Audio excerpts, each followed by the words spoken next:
Imagine an electric car, and what you think of. For many of you, it's probably a Tesla that comes to mind, a sleek little sedan, or the strange robotic bug larva shape of the Cybertruck. Perhaps it's the first electric or hybrid car that you saw back in the day, a Toyota Prius or a Nissan Leaf, something like that.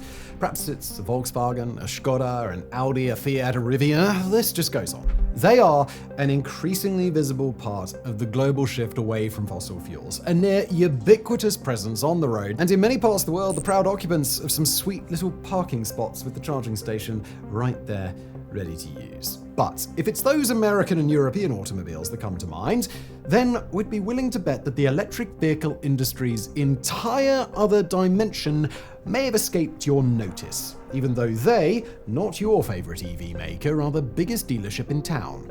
That dealership would be that of China's electric vehicle industry, a modern-day behemoth of design and manufacturing. It produces more EVs than every other nation on Earth combined. It corners the market in areas where the global West isn't even ready to compete. It's so good at what it does that it wipes the floor with automakers like Ford, Toyota, Volkswagen, and more, completely off the map. This is China's absolutely wild electric vehicle industry, a beast so gargantuan and so ravenous that in the end, it might just be unstoppable. We spend a lot of time researching every video that we put out on this channel, and we run into the fact a lot that mainstream media tends to oversimplify things, or they might just gloss over crucial details. That's why I'm partnering with Ground News for this video. Their app and website gathers the world's news into one place so you can compare coverage from multiple perspectives for a more comprehensive understanding of any issue. Take what's currently happening in Europe, for example. The EU is concerned about Chinese automakers benefiting from government subsidies that allow them to sell EVs at lower prices. So, by imposing tariffs, the EU aims to protect its domestic industries from unfair competition. However, Spain's PM is urging them to reconsider. Ground News found more than 70 sources covering this so far from across the political spectrum and the world. And it seems like geography is really shaping the narrative here. While France is focusing on the EU rejecting China's offer to close the price gap, China reports Spain and Germany are on their side as these tariffs would threaten their collective future. As you can see, Ground News provides more insight than any single article ever could, with context you can't find anywhere else. That's why I love following topics that I know on Ground News. They get a more nuanced understanding of those issues. Go to ground.news/megaprojects or scan the QR code now to check them out. Subscribers fund Ground News so they can intentionally not rely on ads to remain as objective and reliable as possible. You get a massive 40% off their top tier Vantage plan. That's the one that I have. It's excellent. And you'll get access to all of those incredible features. Big thanks to Ground News for sponsoring, and now back.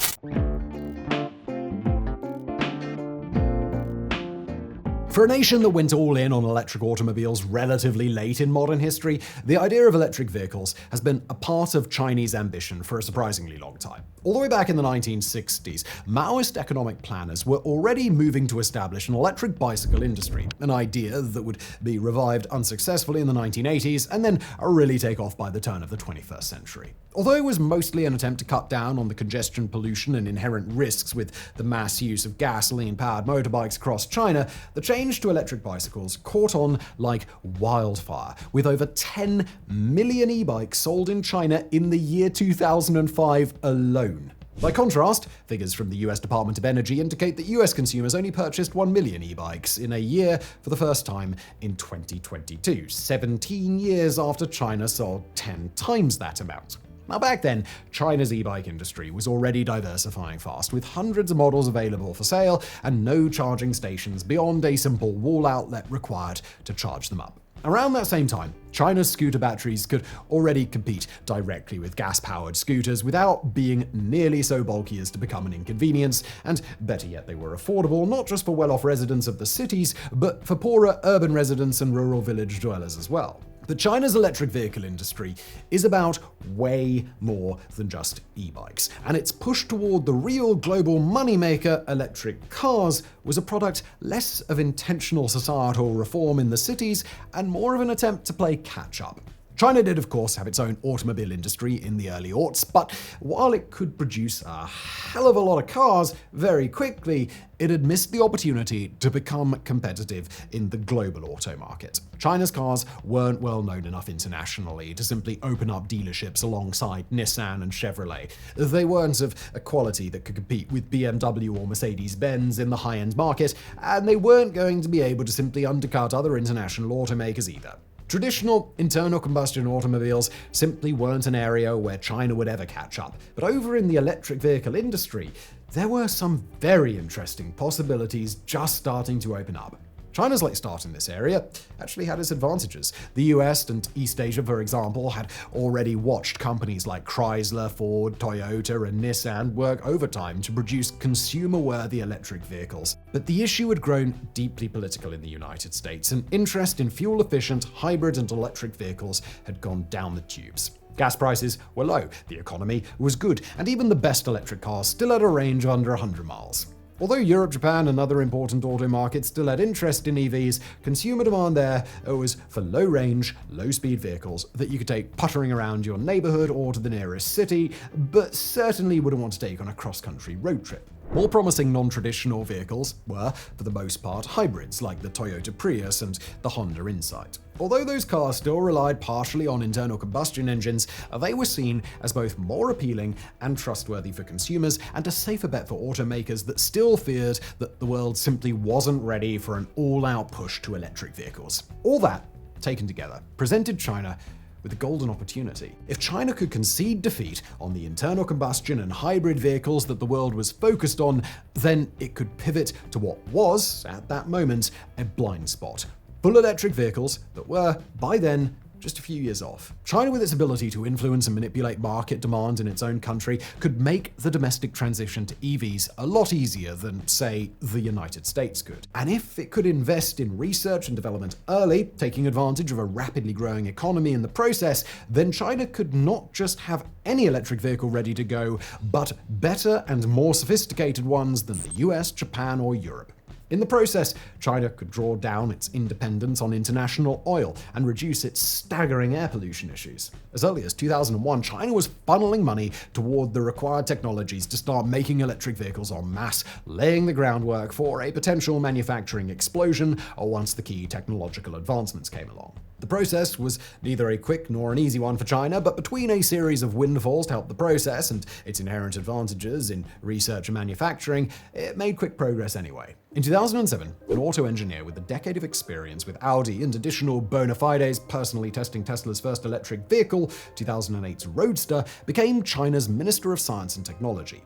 He's been credited with the decision to boost EV research and production to the top of China's priority list. Then China began subsidizing EV companies heavily in order to get them through the tough years of development and low sales, and in order to incentivize potential customers to buy the product they sold. Before the Chinese consumer was ready to buy electric vehicles directly, China issued contracts to its automakers to produce their EVs for use in public transport. In the big cities, waivers that usually make it difficult to get a license plate were waived for anyone willing to buy an EV, and individual cities engaged in their own pilot programs to spread the technology however they felt would lead to the greatest local success. Individual automakers, not just domestic Chinese ones, were welcome to take advantage of all of those same subsidy programs and assistance packages if they so wished. Tesla in particular was courted aggressively, and the approach worked. Tesla would open its first gigafactory in Shanghai in 2019 after it was built in under a year, and today about half of all Tesla cars are manufactured there. All the while, Chinese industry has been forced to raise itself to and beyond the Tesla standard, to the extent that now Tesla is forced to try and keep pace with China's EV makers, not the other way around. And on the technology side, rapid advances have come part and parcel with the evolution of the industry overall. China has led the way on lithium iron phosphate batteries, a safer, cheaper option that did at one time have real drawbacks when measured against the lithium nickel manganese cobalt batteries that most of the world has relied on in its EV development. Today, though, Chinese battery companies have been able to get past those technological barriers. At the same time, China controls much of the world's refineries for battery components like cobalt, graphite, and the more complex compounds. On the manufacturing side, China has gone all in on automating its production lines and digitalizing its design and manufacturing process. And when it comes to high-tech bells and whistles, China is out in front of the pack too, pushing for autonomous driving features, complex voice control, and other elements that create a user experience rivaling the very best that Western auto manufacturing has to offer, even when comparing to all Western automobiles, not just electric vehicles.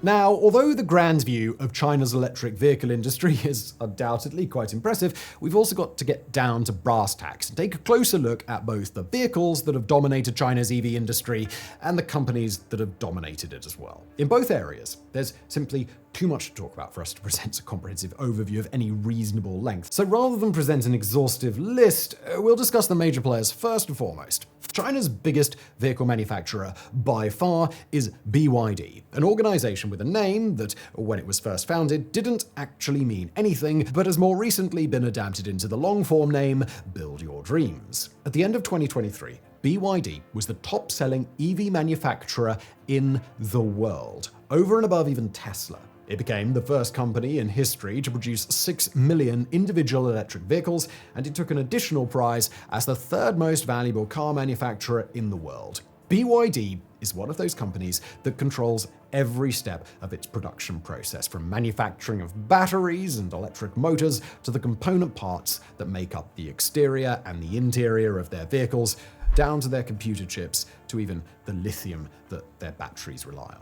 Over the past few years, BYD has exploded in popularity in China, and it's introduced luxury, off-roading, and other specialized brands to match. Their vehicles have found purchase in Europe, becoming directly competitive with Europe's own electric and traditional combustion vehicles, and they're popular in Australia and Brazil as well. BYD offers a range of high-selling automobiles, but the most popular by a significant margin are the Kin Plus and the Song Plus line of EVs. Both are adaptations of existing internal combustion automobiles, but that hasn't stopped their electric versions from gaining major traction. The newest Kin Plus vehicles boast a range of 600 kilometers, 373 miles, while the Song Plus can get just a little bit further. Then there's the Dolphin, a hatchback car that's become near ubiquitous in China as a family subcompact car. Featuring modern internal electronic infotainment systems, the Dolphin hits a range of 340 kilometers or 211 miles, and it's recently been introduced across Europe, Oceania, Brazil, Japan, South Africa, and the nations of Southeast Asia. The Atto 3 SUV is made with an internal style meant to resemble the interior of a fitness gym, and it features a range of 430 kilometers or 267 miles in standard models. Perhaps most impressive under the BYD banner is its high-performance Super Coupe EV, the Yangwang U9, first unveiled in April of 2023. Developed by famed Lamborghini and Alfa Romeo head designer Wolfgang Egger, the U9 only went into full production in August of 2024, but its performance specs are very impressive. Using 4 electric motors with a combined output of 1,300 horsepower, the U9 goes 0 to 60 in 2.36 seconds and has been tracked at 309 km per hour, 192 miles per hour. It features a proprietary BYD design system to redistribute torque among its wheels if a tire punctures while driving at speed, with the system's potential remedies even including a brief vertical jump function in which all 4 wheels of the car first shrink down, then launch upward so that the car and its driver momentarily take flight. Then there's the SAIC Motor Corporation, formerly the Shanghai Automotive Industry Corporation. The biggest of China's Big 4 state-owned car manufacturers, SAIC ranks 3rd in the world for combined electric and hybrid vehicle companies and 2nd in the world for manufacturer of full electric vehicles. Between its directly owned brands and its numerous joint ventures, including some alongside Volkswagen and General Motors, SAIC is widely successful across various auto models, and it's making intense and continual attempts to break into European markets. SAIC launches new auto models at stunning rates, often accounting for an unusually high proportion of all new Chinese vehicle models launched in a given year. Among SAIC's more impressive cars is the L7, manufactured via the subsidiary venture IM Motors. In addition to an electric range of 615 kilometers or 382 miles, the L7 uses an intelligent driving system to drive fully autonomously on freeways, semi-autonomously on city streets, and both summon itself on command from a driver and autopark. It also introduces wireless charging, a critical departure from the corded charging models that most of the world relies on. Alongside the L7 are the LS6, a crossover SUV with a range of 700 kilometers, 430 miles, and the ability to go 0 to 60 in 3.5 seconds. Under the British subsidiary MG Motor, SAIC offers the MG4 Electric, a car that can go from having an empty battery to being able to drive 200 kilometers or 124 miles after a charging time of just 5 minutes. From the same subsidiary, the crossover SUV ZS broke ground in Australia as the cheapest EV ever to be sold in the country, and it's now SAIC's best-selling model around the world. MG also produces an electric roadster called the Cyber GTS, featuring a 0 to 60 acceleration time of 3.2 seconds at a top speed of 200 kilometers an hour or 124 miles per hour, and an entertainment system powered by Unreal Engine 4 because why not? SAIC subsidiaries also produced the Rising Auto F7, an executive car with a range of over 660 kilometers or 410 miles, and the Rising Auto R7, a crossover SUV version with a comparable range. Its electric minivan, the Maxus Me 9, boasts a range of 650 kilometers or 400 miles. And far beyond the big brands, there's also the question of sheer performance, where at the cutting edge of the EV market, China's fastest models are able to match the performance of top international sports cars. We've mentioned the Yangwang U9 topping out at 309 km per hour or 192 miles per hour, but it's not even the fastest EV that China has to offer. That honor goes to the EP9, a top speed 194 miles per hour, 314 kilometers per hour, featuring a carbon fiber chassis and a 0 to 60 acceleration of 2.7 seconds, plus an advanced torque vectoring system that adjusts wheel-by-wheel power output. The Xiaomi SU7 Max, produced by the world's second largest smartphone manufacturer, is capable of hitting top speeds of 265 kilometers an hour, 165 miles per hour, plus a range of nearly 800 kilometers or 500 miles.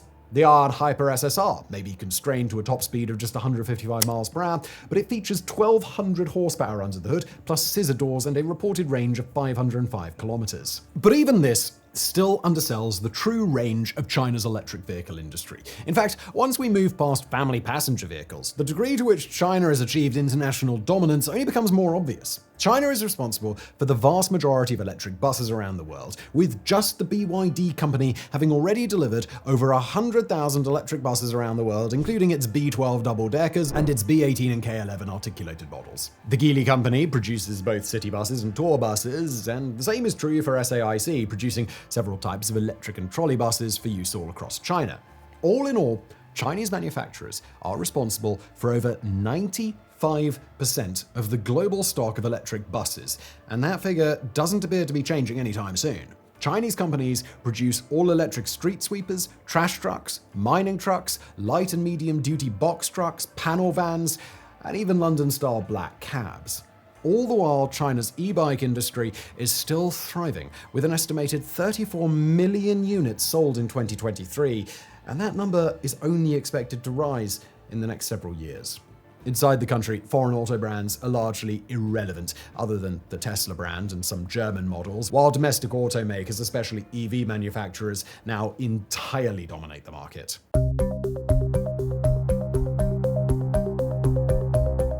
In the 2020s, China's electric vehicle industry is by far the biggest in the world. 2 out of every 3 electric vehicles around the world are built by Chinese firms, while over 3/4 of EV batteries come out of Chinese factories. In the span of just 4 years, from 2020 to 2023, China's EV exports increased by 800%. And today, for every 3 new car models that American, Japanese, and European companies crank out, China releases 4. On the research end, 65% of research publications on electric batteries come out of China, against less than 12% from the United States. While on the sheer production side, 2024 will likely see over 10 million electric vehicles roll off of China's assembly lines, a 1.1 million unit increase over 2023.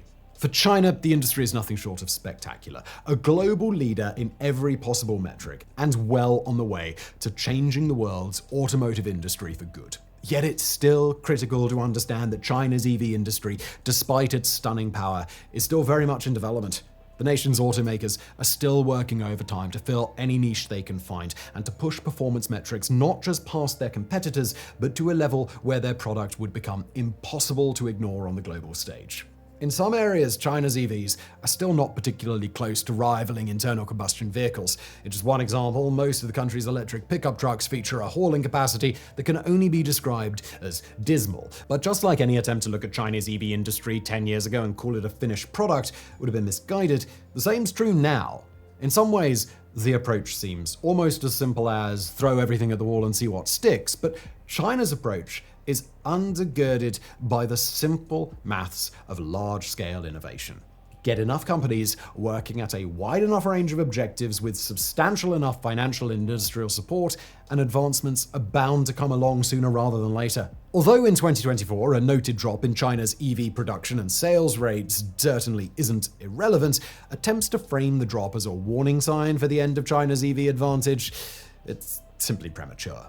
China's electric vehicle industry simply isn't at the mercy of the consumer, at least to the extent that the rest of the world's might be. Although China is headed into what appears to be some economically lean times, its EV industry remains a top priority, and it'll almost certainly continue to receive the state backing that entails. In a practical sense, the incredible swell of China's EV industry has posed a real test for the US, Japan, and Europe. Although electric vehicles from these places can certainly compete with China for now, there are warning signs everywhere on the horizon that the balance is likely to shift. For example, China's competitor nations have lagged substantially behind when it comes to categories like electric buses and public transit, electric vans, and utility vehicles. Large electric trucks, where machines like the German Daimler truck manufacturer e-Cascadia are only just coming onto the market. Meanwhile, the average US electric car only boasts a range of under 300 miles, while the most promising handful of longer-range EVs are only just reaching price parity with internal combustion vehicles this year. All the while, China's long-range EVs are being produced across a far wider range of brands and manufacturers, and at higher volumes and lower prices overall. And the company that many in the US, Europe, and Japan see as the Western world's main counter to Chinese EVs, Tesla, is far less loyal to those markets than their consumers may have hoped. Just this summer, Tesla cars became the first foreign-owned electric vehicle brand to be placed on purchase catalogs for Chinese government officials, and that's no accident. Today, Tesla is more dependent on China than China is on Tesla, and Tesla's founder Elon Musk's cozy relationship with China's leader Xi Jinping is yet more proof positive. As that situation evolves, leaders across each nation with its own booming auto industry have faced pressure to try and stop the rise of Chinese electric vehicles, and in many places that pressure has led to political action. In the United States, President Joe Biden has faced pressure for years to ban imports of Chinese-made electric cars, and in 2024, America's presidential administration opened investigations into the potential national security risks of Chinese EVs. On American leaders' collective minds are the risks posed by the data Chinese EVs would harvest en masse from their drivers and passengers, and their use of internet-connected cameras and sensors to record, quoting the White House here, detailed information on US infrastructure. Also listed among the leading concerns is the potential for these cars to be piloted and disabled remotely, perhaps even from China, and their proximity to critical US infrastructure. For now, the US has imposed severe tariffs on Chinese electric vehicles, driving up costs for consumers to the point that they don't make sense to purchase. But even now, China has worked to get around those regulations, setting up shop in Mexico so that EVs produced there and then sent straight to the US aren't subject to the same tariffs. Without the price barriers, China's EVs cost about half of what America's do, meaning that China could dramatically undercut the US electric vehicle industry. The Alliance for American Manufacturing has warned that such an outcome would be a, quote, extinction-level event for the US auto industry. Meanwhile, the European Union raised its own tariffs on Chinese EVs in July of 2024, ratcheting up its imposed costs on individual car manufacturers until they reached anywhere from 17.5% to nearly 38%, on top of a 10% duty levied against all imported EVs coming from China. Taken together, these price controls can slow the tide of China's EV industry, but they just can't stop it. Raising tariffs simply puts incentives on Chinese automakers and even the CCP itself to further lower the prices of their vehicles, with some cars, like the hatchback Seagull made by BYD, already less costly than comparable US vehicles, even despite the tariffs. Like China is doing in Mexico, a ban on the import of these cars from China simply incentivizes China to outsource production so that cars are imported from other nations. The automobiles themselves could be banned, but this, in turn, risks devolving into a bitter trade war with China, where the rest of the world would have to suffer just as much hardship as China does, if not more. And with China still producing its vehicles, still rolling them out of factories at astonishing rates, it's not clear that the momentum China's EVs already have could be stopped by any such effort. All indicators are China's EV industry is here to stay, and the vehicles they make are likely to cruise down streets across America, the EU, Asia, and elsewhere, all in due time. If these other global governments want to stand in the Chinese EV industry's way, there's still time, but they're going to have to do a hell of a lot better than they've done so far. Thanks for watching.